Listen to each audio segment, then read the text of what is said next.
ಅನ್ಸುತ್ತೆ. ನಾನು ಈ ಮೂಲಕ ಗ್ಯಾರಂಟಿ ನ್ಯೂಸಲ್ಲಿ ಹೇಳ್ತೀನಿ, ಜಯರಾಜ ಅಲಿಯಾಸ್ ಶಿವಾಂಕ್ ಅವರು ಸಿಂಗಲ್, ಲವ್ ಪ್ರಪೋಸ್ ಯಾವುದೂ ಒಪ್ಕೊಂಡಿಲ್ಲ, ಯಾರು ಬೇಕಿದ್ರು ಅಪ್ರೋಚ್ ಮಾಡ್ಬೋದು ಅಂತ ನಾನು ನೀವೇ ಹೇಳ್ತಿದ್ದೀರಾ.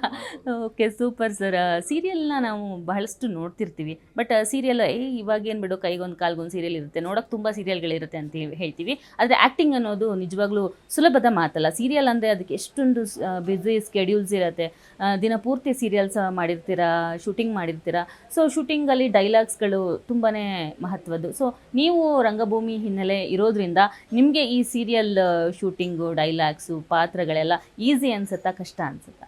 ನನಗೆ ಈಸಿ ಅನ್ಸುತ್ತೆ, ಯಾಕೆಂದರೆ ಲೈಕ್ ನಾವು ಅಲ್ಲಿ ತುಂಬ ಲೈವ್ ಪರ್ಫಾರ್ಮೆನ್ಸ್ ಮಾಡೋದ್ರಿಂದ ಅಲ್ಲಿ ಒನ್ ಮೋರ್ ಇರೋದಿಲ್ಲ. ಒಂದ್ಸಲಿ ಸ್ಟೇಜ್ ಮೇಲೆ ಬಂದರೆ ಮುಗೀತು. ಆ್ಯಂಡ್ ನಮಗೆ ಅಲ್ಲೆಲ್ಲ ಹೇಗೆ ಅಂದರೆ 3 ಪೇಜ್ 4 ಪೇಜ್ಗಳು ಡೈಲಾಗ್ಗಳಿರ್ತಾಯಿದ್ದು. ನಾನು ಎಲ್ಲ ಥರದ್ದು ನಾಟಕಗಳು ಮಾಡಿದ್ದೀನಿ, ಪೌರಾಣಿಕ, ಐತಿಹಾಸಿಕ ಆ್ಯಂಡ್ ಸಾಮಾಜಿಕ. ರಾಜ್ಕುಮಾರ್ ಇಲ್ಲ, ನನಗೆ ತುಂಬ ಇಷ್ಟ ಆಗ್ತಾಯಿತ್ತು ಪೌರಾಣಿಕ. ಆ ಸ್ಟೈಲೇ ಬೇರೆ. ಅದನ್ನು ನಾವು ಅಂದರೆ ಹೇಗೆ ಅಂದರೆ ತುಂಬ ವಾಯ್ಸ್ ಜೋರು ಇರಬೇಕು, ಬಾಡಿ ಬ್ರಾಡ್ ಆಗಿರಬೇಕು, ಆ ಥರದ್ದೆಲ್ಲ ಇರುತ್ತೆ. ಅದಕ್ಕೆ ಐತಿಹಾಸಕ್ಕೆ ಬೇರೆ ಥರ ಇರುತ್ತೆ, ಸಾಮಾಜಿಕ ನಾಟಕಗಳೇ ಬೇರೆ ಥರ ಇರುತ್ತೆ. ಆ್ಯಂಡ್ ಎಷ್ಟೊಂದು ಜನ ಹೇಳ್ತಾರೆ ಅಂದರೆ ಈಗ ನಾಟಕ ಮಾಡೋರು ಕ್ಯಾಮ್ರಾ ಮುಂದೆ ಬಂದಾಗ ಜಾಸ್ತಿ ಇದನ್ನು ಮಾಡ್ತಾರೆ, ಈ ಸೀರಿಯಲ್ ಅವರು ಅಲ್ಲೇ ಆ್ಯಕ್ಟಿಂಗ್ ಹೋಗ್ಬಿಟ್ಟಿರುತ್ತೆ, ಅವ್ರದ್ದು ಸಿನಿಮಾಗೆ ಆ್ಯಕ್ಟಿಂಗ್ ಬರೋದಿಲ್ಲ, ಸಿನಿಮಾಗೆ ಇದನ್ನು ಬಂದಾಗ ನೀನೇನು ಸೀರಿಯಲ್ ಥರ ಮಾಡ್ತಿದ್ಯಾ ಅಂತಾರೆ. ಇದೆಲ್ಲ ಮಾತುಗಳು ಯಾವಾಗ ಬರುತ್ತೆ ಅಂದರೆ ಒಬ್ಬ ನಟನಲ್ಲಿ ಆ ಒಂದು ಕಲೆ ಆಳುವಾಗ ಇರಲ್ವಲ್ಲ, ಆವಾಗ ಈ ಥರದ್ದೆಲ್ಲ ಬರುತ್ತೆ. ಅಂದರೆ ಒಂದಕ್ಕೆ ಸ್ಟಿಕನ್ ಆಗಿಬಿಡ್ತಾನೆ. ಈಗ ನಾಟಕಗಳು ಮಾಡ್ತಾಯಿದ್ರೆ ಅದು ಬೇರೆ ಥರ, ನಾನು ಸೀರಿಯಲ್ ಮಾಡ್ತಾಯಿದ್ದೀನಿ ಇದು ಬೇರೆ ಥರ, ಸಿನಿಮಾಗೆ ಬೇರೆ ಥರ ಡಿಮ್ಯಾಂಡ್ ಮಾಡ್ತಾರೆ. ಈ ಒಂದು ವೇರಿಯೇಷನ್ ಗೊತ್ತಿರಬೇಕು. ಆ್ಯಂಡ್ ಏನಾಗುತ್ತೆ ಅಂದರೆ ಈ ಸೀರಿಯಲ್ನ ಎಷ್ಟೊಂದು ಟಾಕ್ಸ್ ಇರುತ್ತೆ, ಬಟ್ ಅದನ್ನು ನಾನು ಪಾಸಿಟಿವ್ ಆಗಿ ತೊಗೊತೀನಿ. ಯಾಕೆಂದರೆ ಇದೊಂಥರ ಕಲಿಕೆ. ಈಗ ಸಿನಿಮಾ ಅಂದರೆ ಒಂದು ಸಿನಿಮಾ ಮಾಡ್ತಿದ್ದೀವಿ ಅಂದಾಗ ನಮಗೊಂದು ಸ್ಕ್ರಿಪ್ಟ್ ಇರುತ್ತೆ, 2-2.5 ಗಂಟೆ ಸ್ಕ್ರಿಪ್ಟ್ ಇಷ್ಟೇ. ಇದನ್ನು ಪ್ರಿಪೇರ್ ಮಾಡ್ಬೋದು ನಾವು. ಸೀರಿಯಲಲ್ಲಿ 2 ವರ್ಷ 3 ವರ್ಷದ ಕತೆ, ಅವ್ರಿಗೆ ಮುಂದಿನ ತಿಂಗಳು ಏನಾಗುತ್ತೆ ಅಂತ ಗೊತ್ತಿರಲ್ಲ. ನಮಗೊಂದು ಕ್ಯಾರೆಕ್ಟರ್ ಹೇಳಿರ್ತಾರೆ ಹಿಂಗೆ ಅಂತ. ಆ ಸ್ಪಾಂಟೇನಿಟಿ ಇರುತ್ತಲ್ಲ, ಇವಾಗ ಬಂದಾಗ ನನಗೆ ಸೀನ್ ಪೇಪರ್ ಸಿಗುತ್ತೆ, ಒಂದು 5-6 ಸೀನ್ ಇರುತ್ತೆ. ಆ ದಿನ ನಾನು ಕುತ್ಕೊಂಡ್ಬಿಟ್ಟು ಆ ಸೀನ್ ನೋಡ್ತೀನಿ. ಅಂದರೆ ಅದಕ್ಕೆ ಮುಂದೆ ಏನಾಗುತ್ತೆ ಅಂತ ನಿಮಗೆ ಒಂದು ವಾರದ ಕತೆ ಆ ಥರ ಏನೂ ಗೊತ್ತಿರಲ್ವಾ? ಓಕೆ, ಗೊತ್ತಿರಲ್ಲ. ಸೊ ಅವತ್ತೇನು ನಡೆಯುತ್ತೆ ಅನ್ನೋದು ನೀವು ಶೂಟಿಂಗ್ ಸೆಟ್ಟಿಗೆ ಬಂದಮೇಲೆ ಗೊತ್ತಾಗುತ್ತೆ ನಿಮಗೆ? ಹೌದು, ಎವ್ರಿ ಮಂತ್ ಸ್ಕ್ರೀನ್ ಪ್ಲೇ ಚಾನಲಲ್ಲಿ ಓಕೆ ಆಗಬೇಕು. ಆ್ಯಂಡ್ ಅದೇ ಥರನೇ ಯಾವುದೇ ಇದಾಗಲಿ, ಯಾವುದೇ ಲ್ಯಾಂಗ್ವೇಜ್ ಆಗಲಿ, ಯಾವುದೇ ಚಾನಲ್ ಆಗಲಿ ಹಿಂಗೆ ವರ್ಕ್ ಆಗೋದು.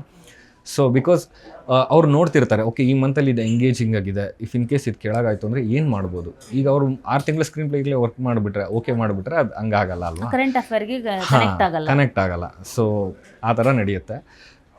ಸೊ ಫಾರ್ ಎಲ್ಲದಕ್ಕೂ ಪ್ರಿಪ್ರೇಷನ್ ಇರಬೇಕು. ಆ್ಯಂಡ್ ನನಗೆ ಒಂದು ಗಾಡ್ಸ್ ಗ್ರೇಸ್ ಗಿಫ್ಟ್ ಏನಂದರೆ, ನಾನು ಎಲ್ಲೂ ಅದೆಷ್ಟೇ ಪೇಜ್ ಇರಲಿ ಡೈಲಾಗ್ಗಳು ಮಗಪ್ ಮಾಡೋದಿಲ್ಲ. ನಾನು ಒಂದು 2-3 ಸಲ ಓದಿದೆ ಅಂದರೆ ಅದು ತಲೆಯಲ್ಲಿ ಕುತ್ಕೊಂಡ್ಬಿಡುತ್ತೆ. ಆ್ಯಂಡ್ ಆ ಡೈಲಾಗ್ನ ಹಿಂಗೆ ಹೇಳಬೇಕು ಅಂತ ಏನಿಲ್ಲ, ಅದರ ಅರ್ಥ ಕನ್ವೆ ಮಾಡಿದ್ರೆ ಸಾಕು, ಅದೇ ವರ್ಡ್ ಯೂಸ್ ಮಾಡಬೇಕು ಅನ್ನೋದೇನೂ ಇಲ್ಲ. ಸೊ ಇದೆಲ್ಲ ನನಗೆ ನಾಟಕಗಳು ಮಾಡಬೇಕಾದ್ರೆ ನಾನು ಕಲ್ತ್ಕೊತ ಬಂದಿದ್ದೆಲ್ಲ ಪ್ರತಿಯೊಂದು ಇಲ್ಲಿ ಯೂಸ್ ಆಗ್ತಾಯಿದೆ. ಅಂದರೆ ಇದರಿಂದ ಹೊಸದೇನು ಕಲಿತೀನಿ ಅನ್ನೋದ್ರ ಜೊತೆಲಿ ಕಲ್ತಿರೋದನ್ನು ಹೇಗೆ ಇನ್ವೆಸ್ಟ್ ಮಾಡಬೇಕು ಅನ್ನೋದನ್ನು ನಾನು ಮಾಡ್ತಾಯಿದ್ದೀನಿ. ಸ್ವಲ್ಪ ಕ್ಯಾಮ್ರಾ ಆ್ಯಕ್ಟಿಂಗ್ ಅಂದರೆ ಹೇಳ್ಕೊಡುತ್ತೆ. ಅಂದರೆ ಕ್ಯಾಮ್ರಾ ಜೊತೆ ಫ್ರೆಂಡ್ಲಿ ಆಗಬೇಕು, ಯಾವ ಆ್ಯಂಗಲಲ್ಲಿ ನಿಂತ್ಕೊಂಡ್ರೆ ನಾನು ಯಾವ ಥರ ಇದನ್ನು ಮಾಡ್ಬೋದು. ಸೊ ಅದೆಲ್ಲ ಬ್ಯಾಕ್ ವರ್ಕ್ ಎಲ್ಲ ಮಾಡ್ತೀರಾ ನೀವು? ಅದೆಲ್ಲ ಮಾಡುತ್ತೆ, ಅದು ದಿನನಿತ್ಯ ನಡೀತಾ ಇರುತ್ತೆ. ಅಂದರೆ ಇವಾಗ ಫಾರ್ ಎಕ್ಸಾಂಪಲ್ ಈಗ ನಾವು ಮಾಡೋದ್ರ ಜೊತೆಲಿ ಈಗ ಸರ್ ಆಗಿರ್ಬೋದು, ಸ್ಪಂದನ ಮೇಡಮ್ ಆಗಿರ್ಬೋದು, ಅವ್ರನ್ನ ನೋಡ್ತಾ ಇರ್ತೀನಲ್ಲ, ಇವ್ರು ಹೆಂಗೆ ಮಾಡ್ತಾರೆ ಇದನ್ನು, ಈ ಲೈನ್ನ ಇವ್ರು ಹೆಂಗೆ ಇದನ್ನು ಮಾಡ್ತಾರೆ, ಎಲ್ಲಿ ಪಾಸ್ ಕೊಡ್ತಾರೆ, ಈ ಡೈಲಾಗ್ನ ಹೆಂಗೆ ವೇರಿಯೇಷನ್ ಮಾಡ್ತಾರೆ, ಎಲ್ಲಿ ಶೌಟ್ ಮಾಡ್ತಾರೆ, ಎಲ್ಲಿ ಕೋಪನ ಕಂಟ್ರೋಲ್ಡಾಗಿ ಮಾಡ್ತಾರೆ, ಇದನ್ನೆಲ್ಲ ಅಬ್ಸರ್ವ್ ಮಾಡ್ತಾ ಇರ್ತೀನಿ. ಆ್ಯಂಡ್ ಇದನ್ನು ನಾನು ಮಾಡ್ಬೋದಾ, ನಾನು ಕೇಳ್ತೀನಿ ಡೈರೆಕ್ಟರ್ ಸರ್ಗೆ, ಸರ್ ನಾನು ಇದನ್ನ ಈ ಥರ ಮಾಡ್ತೀನಿ, ನನಗೆ ಯಾಕೋ ಈ ಡೈಲಾಗ್ ಸೆಟ್ ಆಗ್ತಾಯಿಲ್ಲ, ನಾನು ಇದನ್ನು ಚೇಂಜ್ ಮಾಡ್ಕೋಬೋದಾ, ಈ ಥರದ್ದೆಲ್ಲ ಮಾಡ್ತಾ ಇರ್ತೀವಿ. ನನಗೇನು ನಾಟಕದಿಂದ ನಾನು ಇಷ್ಟು ವರ್ಷ ಮಾಡಿದ್ನಲ್ಲ, ಅದು ಇಲ್ಲಿ ತುಂಬ ಯೂಸ್ ಆಗ್ತಾ ಇದೆ. ಓಕೆ ಸರ್, ಯಾವುದೇ ಒಬ್ಬ ಕಲಾವಿದ ಆದಾಗ ಬಹಳಷ್ಟು ಜನರಿಗೆ ಬರ್ತಾನೆ ಸಿನಿಮಾಗಳಲ್ಲಿ ಹೀರೋ ರೋಲ್ ಸಿಗೋದು ಈ ಥರ ಎಲ್ಲ ತುಂಬಾ ಕಷ್ಟ. ನೀವು ಸಿನಿಮಾದಲ್ಲಿ ನಟಿಸ್ಬೇಕು ಅಂತ ಆಸೆ ಇಟ್ಕೊಂಡಿದ್ದೀರಾ. ಇನ್ ಕೇಸ್ ನಿಮಗೆ ನೀವು ಒಂದು ಕ್ಯಾರೆಕ್ಟರ್ಗೆ ಸೂಟ್ ಆಗ್ತಿದ್ದೀರಾ ವಿಲನ್ ಆಗಿ, ಒಂದು ಕ್ಯಾರೆಕ್ಟರ್ಗೆ ಸೆಕೆಂಡ್ ಹೀರೋ ಆಗಿ ಸೂಟ್ ಆಗ್ತಿದ್ದೀರಾ ಅಂದ ಒಂದು ದೊಡ್ಡ ನಟನ ಜೊತೆ ನೀವು ವಿಲನ್ ಆಗಿ ಮಾಡಬೇಕು, ಇಂಥ ಆಫರ್ಗಳು ಬಂದಾಗ ನಿಮಗೆ ಇಷ್ಟ ಇದೆಯಾ ಒಪ್ಕೊಳ್ಳಿಕ್ಕೆ? ಖಂಡಿತ ಇಷ್ಟ ಇದೆ. ಯಾಕೆಂದರೆ ನಾನು ಹೇಳಿದ್ನಲ್ಲ ಅವಾಗಲೇ, ನಾನೇನೋ ದೊಡ್ಡ ಸ್ಟಾರ್ ಆಗಬೇಕು, ಸೂಪರ್ ಸ್ಟಾರ್ ಆಗಬೇಕು ಅಂತ ಬಂದವನಲ್ಲ, ನಾನು ಒಳ್ಳೆ ನಟ ಆಗಬೇಕು. ಅದು ವಿಲನ್ ಆದ್ರೂ ಸರಿನೇ. ಅದು ನಮ್ಮ ನಾಟಕದಲ್ಲಿ ಯಾವಾಗಲೂ ಒಂದು ಹೇಳ್ಕೊಡೋರು, ನಿನಗೆ ಅವಾಗ ಕೇಳ್ತಾ ಇದ್ವಿ, ಸರ್ ಏನು ಇಷ್ಟೇ ಡೈಲಾಗ್ ಇದೆ, ನಮಗೆ ಅವನಿಗೆ ಮಾತ್ರ ಅಷ್ಟು ಕೊಟ್ಟಿದ್ದಾರೆ, ಅಷ್ಟು ಇದೆ ಅಂತ. ಅವ್ರು ಯಾವಾಗಲೂ ನಮ್ಮ ಸರ್ ಒಬ್ರು ಹೇಳೋರು, ನನಗೆ ಒಂದು ಡೈಲಾಗ್ ಕೊಡೋ, ಇಡೀ ನಾಟಕ ಮುಗಿದ್ಮೇಲೆ ಅವ್ನು ಯಾರೋ ಒಂದು ಡೈಲಾಗ್ ಹೇಳೋದ್ಮೇಲೆ ಎಷ್ಟು ಚೆನ್ನಾಗಿ ಹೇಳ್ದೆ ಅಂತ ನಾನು ಅನ್ನಿಸ್ಕೊತೀನಿ ಅಂತ. ಇದು ಇರಬೇಕು ಒಬ್ಬ ಆ್ಯಕ್ಟ್ರಿಗೆ ಅಂತ. ಸೊ ಅಂದರೆ ಲೈಕ್ ಪಾಸಿಟಿವ್ ಕ್ಯಾರೆಕ್ಟರ್ಗಳಿಗೆ ಏನಾಗುತ್ತೆ ಅಂದರೆ, ಎಷ್ಟೊಂದು ಜನ ಹೇಳಿರ್ತಾರೆ ಲಿಮಿಟೇಷನ್ ಇರುತ್ತೆ. ಅದೇ ನೆಗೆಟಿವ್ ಕ್ಯಾರೆಕ್ಟರ್ಗಳಿಗೆ ತುಂಬ ಫ್ರೀಡಮ್ ಇರುತ್ತೆ, ಏನು ಬೇಕಾದರೂ ಮಾಡ್ಬೋದು.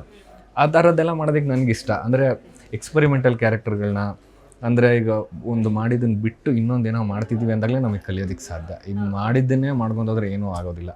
ಅದು ಪಾಸಿಟಿವ್ ಆಗಲಿ ನೆಗೆಟಿವ್ ಆಗಲಿ ಅಲ್ಲಿ ಸ್ಕೋಪ್ ಇದೆಯಾ, ಇದರಲ್ಲಿ ಜನನ ನಾನು ಇಂಪ್ರೆಸ್ ಮಾಡ್ಬೋದಾ, ಸೊ ಈ ಥರದ್ದು ನನ್ನ ಮೈಂಡಲ್ಲಿ ಇಟ್ಕೊಂಡು ನಾನು ಕೆಲಸ ಮಾಡೋದು. ಸೊ ಆ ಥರದ್ದು ಬಂದಾಗ, ಆಪರ್ಚುನಿಟೀಸ್ ಬಂದಾಗ ಅಕ್ಸೆಪ್ಟ್ ಮಾಡೇ ಮಾಡ್ತೀನಿ. ಶಿವಾಂಕ್ ಅವರ ಇಷ್ಟು ಹೊತ್ತು ನಮ್ಮ ಗ್ಯಾರಂಟಿ ನ್ಯೂಸ್ ಜೊತೆ ನಿಮ್ಮ ಒಂದು ಸೀರಿಯಲ್ ಜರ್ನಿ, ಜಯಲಲಿತಾ ಸೀರಿಯಲ್ ಹೇಗಿದೆ, ಅದರ ಒಂದು ಪಾತ್ರವರ್ಗ ಎಲ್ಲವನ್ನ ಹಂಚ್ಕೊಂಡಿದ್ದೀರಾ. ಇನ್ನು ಕಡೆಯದಾಗಿ ನಮ್ಮ ಗ್ಯಾರಂಟಿ ನ್ಯೂಸ್ ಮೂಲಕ ನಿಮ್ಮ ಫ್ಯಾನ್ಸ್ಗೆ, ನಿಮ್ಮ ಒಂದು ಸೀರಿಯಲ್ ವೀಕ್ಷಕರಿಗೆ ಏನು ಹೇಳಕ್ಕೆ ಬಯಸ್ತೀರಾ? ಸೊ ಫಾರ್ ಸೀರಿಯಲ್ ತುಂಬ ಚೆನ್ನಾಗಿ ಹೋಗ್ತಾ ಇದೆ. ಲಾಂಚ್ ಆದಾಗಿಂದ ಹಿಡಿದು ಇಲ್ಲಿವರೆಗೂ ಎಲ್ಲೂ ಆಡಿಯನ್ಸ್ ಕೈ ಬಿಟ್ಟಿಲ್ಲ. ಅಂದರೆ ಬಿಗ್ ಬಾಸು ಅದೇ ಸ್ಲಾಟಲ್ಲೇ ಹೋಗ್ತಾ ಇದೆ, ಬಟ್ ಸ್ಟಿಲ್ ನಮಗೆ ಒಳ್ಳೆ TRP ಬರ್ತಾಯಿದೆ, ಒಳ್ಳೆ ಸಪೋರ್ಟ್ ಬರ್ತಾಯಿದೆ. ಕತೆ ಕೂಡ ತುಂಬ ಚೆನ್ನಾಗಿ ಹೋಗ್ತಿದೆ ಅಂತ ಹೇಳ್ತಾರೆ. ಎಲ್ಲೂ ಒಂಥರ ನೆಗೆಟಿವ್ ಫೀಡ್ಬ್ಯಾಕ್ಗಳು ನಮಗೆ ಅಷ್ಟು ಬರ್ತಾಯಿಲ್ಲ. ಅಂದರೆ ಲೈಕ್ ಎಲ್ಲರೂ ಹೇಳ್ತಿರೋದು ಏನಂದರೆ ಸೀರಿಯಲ್ದು ಒಂದು ರೆಗ್ಯುಲರ್ ಪ್ಯಾಟರ್ನಲ್ಲಿಲ್ಲ, ಇದರಲ್ಲಿ ಏನೋ ಡಿಫ್ರೆಂಟ್ ಆಗಿದೆ, ಏನೋ ಕಾಮಿಕಲ್ ಆಗಿದೆ, ಬರೀ ಏನಂತಾರೆ ಅಳೋದು ಇದು ಆ ಥರ ಜಂಜಾಟ ಇಲ್ಲ, ತುಂಬ ಲೈವ್ಲಿಯಾಗಿ ಹೋಗ್ತಾಯಿದೆ, ಜಾವಿಯಲ್ ಆಗಿದೆ, ತುಂಬ ನಗಿಸ್ತಾ ಇದ್ದಾರೆ ಆ್ಯಂಡ್ ತುಂಬ ವೇರಿಯೇಷನ್ ಬರ್ತಾಯಿದೆ ಅಂತಲೇ ಸಪೋರ್ಟ್ ಮಾಡ್ತಾಯಿದೆ. ಇದು ಇನ್ನೂ ಹೀಗೆ ಹೋಗಲಿ. ನಾವು ಹೋಗ್ತಾ ಹೋಗ್ತಾ ಇನ್ನೂ ಕತೆ ತುಂಬ ಚೆನ್ನಾಗಿದೆ. ಅಂದರೆ ಅದನ್ನು ನಾನು ಇವಾಗ ಹೇಳೋಕ್ಕಾಗೋದಿಲ್ಲ, ಬಟ್ ಸೋಫಾರ್ ನನಗೆ ಗೊತ್ತಿರೋದ್ರಿಂದ ಸ್ವಲ್ಪ ಮಟ್ಟಕ್ಕೆ ಎಲ್ಲಿ ತನಕ ಅಂದರೆ ಒಂದು ಮಟ್ಟದವರೆಗೂ ನನ್ನ ಕತೆ ಗೊತ್ತಿರೋದ್ರಿಂದ ತುಂಬ ಚೆನ್ನಾಗಿ ಹೋಗುತ್ತೆ ನೆಕ್ಸ್ಟ್ ಪ್ಲಾಟ್ಗಳು. ಇಲ್ಲೂ ಒಂಥರ ಅದನ್ನೇ ಕಂಟಿನ್ಯೂ ಆಗ್ತಾಯಿಲ್ಲ. ಪ್ರತಿಯೊಂದು 20-15 ಎಪಿಸೋಡ್ಗಳಿಗೆ ಸ್ಕ್ರೀನ್ ಪ್ಲೇ ಬೇರೆ ಆಗ್ತಿರುತ್ತೆ, ಹೊಸ ಹೊಸ ಟ್ವಿಸ್ಟ್ ಬರ್ತಿರುತ್ತೆ, ಹೊಸ ಹೊಸ ಕ್ಯಾರೆಕ್ಟರ್ಗಳು ಬರುತ್ತೆ ನೆಕ್ಸ್ಟು. ಅದೆಲ್ಲ ತುಂಬ ಚೆನ್ನಾಗಿದೆ, ಮಜಾ ಇದೆ. ಅಂದರೆ ನಮ್ಮದು ಸೀರಿಯಲ್ ಸ್ಪೆಷಾಲಿಟಿ ಏನಂದರೆ ನಾನು ಹೇಳ್ದಂಗೆ ಅತ್ತೆ ಸೊಸೆದು ಜಂಜಾಟ ಇದು ಆ ಥರದ್ದಿಲ್ಲ. ಇದರಲ್ಲಿ ಸೀರಿಯಲ್ಲೇ ಮಜಾ, ಯಾವುದೋ ಒಂಥರ ಸೀರಿಯಸ್ ಆಗಿ ಹೋಗೋದಿಲ್ಲ, ಅಲ್ಲೇನೋ ಒಂದು ಮಜಾ ಇರುತ್ತೆ. ಬೇಗ ಕನೆಕ್ಟ್ ಆಗ್ತಾ ಇದೆ, ಇನ್ನೂ ಕನೆಕ್ಟ್ ಆಗುತ್ತೆ. ಇನ್ನೂ ಇದೇ ಈಗ ಹೇಗೆ ಸಪೋರ್ಟ್ ಕೊಡ್ತಿದ್ದೀರೋ ಇನ್ನೂ ಸಪೋರ್ಟ್ ಜಾಸ್ತಿ ಸಿಗಲಿ ಅಂತ ಕರ್ನಾಟಕ ಜನತೆ ಕೇಳ್ಕೊತೀನಿ. ಓಕೆ ಸರ್, ಕಲಾವಿದರಾಗಿ ನಿಮ್ಮ ಮೊದಲನೇ ಹಂತ, ಮೊದಲನೇ ಸ್ಟೇಜಲ್ಲಿ ಇದ್ದೀರಾ. ಇನ್ನೂ ಜಾಸ್ತಿ ಹಂತಗಳನ್ನ ಹತ್ತಿ ಸಾಧನೆ ಶಿಖರವನ್ನು ಏರಿ ಹೀಗೆ ಕಲಾವಿದರಾಗಿ ನಮ್ಮ ಕರ್ನಾಟಕ ಜನತೆಯನ್ನು ರಂಜಿಸ್ತಾ ಇರಿ. ಇನ್ನೂ ಹೆಚ್ಚಿನ ಯಶಸ್ಸು ಸಿಗಲಿ ನಿಮಗೆ, ನಿಮ್ಮ ಒಂದು ಸೀರಿಯಲ್ ಲೈಫಲ್ಲಿ, ಸಿನಿಮಾ ಲೈಫಲ್ಲಿ ಒಳ್ಳೊಳ್ಳೆ ಅವಕಾಶಗಳು ಬರಲಿ ಅಂತ ನಾವು ಹಾರೈಸ್ತೀವಿ. All the very best Shivank ಅವರೇ. ಥ್ಯಾಂಕ್ ಯು ಸೋ ಮಚ್ ನಮ್ಮ ಗ್ಯಾರಂಟಿ ನ್ಯೂಸ್ ಜೊತೆ ನಿಮ್ಮ ಒಂದು ಸೀರಿಯಲ್ ಜರ್ನಿಯನ್ನು ಹಂಚಿಕೊಂಡಿದ್ದಕ್ಕೆ thank you so much. Thank you so much. Guarantee news ಅವ್ರಿಗೆ ಥ್ಯಾಂಕ್ಸ್ ಹೇಳೋದಕ್ಕೆ ಇಷ್ಟಪಡ್ತೀನಿ. ಈ ಒಂದು ಸೆಗ್ಮೆಂಟ್ನ ಮಾಡಿ ನಮ್ಮ ಸೀರಿಯಲ್ನ ಪ್ರಮೋಟ್ ಮಾಡ್ತಿರೋದಕ್ಕೆ ಥ್ಯಾಂಕ್ ಯು ಸೋ ಮಚ್. ವೀಕ್ಷಕರೇ, ನೋಡಿದ್ರಲ್ಲ, ಇದಾಗಿತ್ತು ಜಯಲಲಿತಾ ಸೀರಿಯಲ್ನ ನಾಯಕ ನಟ ಶಿವಾಂಕ್ ಅಲಿಯಾಸ್ ಜಯರಾಜ್ ಅವರ ಮಾತುಗಳು. ನೋಡ್ತಾ ಇರಿ ಗ್ಯಾರಂಟಿ ನ್ಯೂಸ್, ಸುದ್ದಿ ಖಚಿತ, ನ್ಯಾಯ ನಿಶ್ಚಿತ.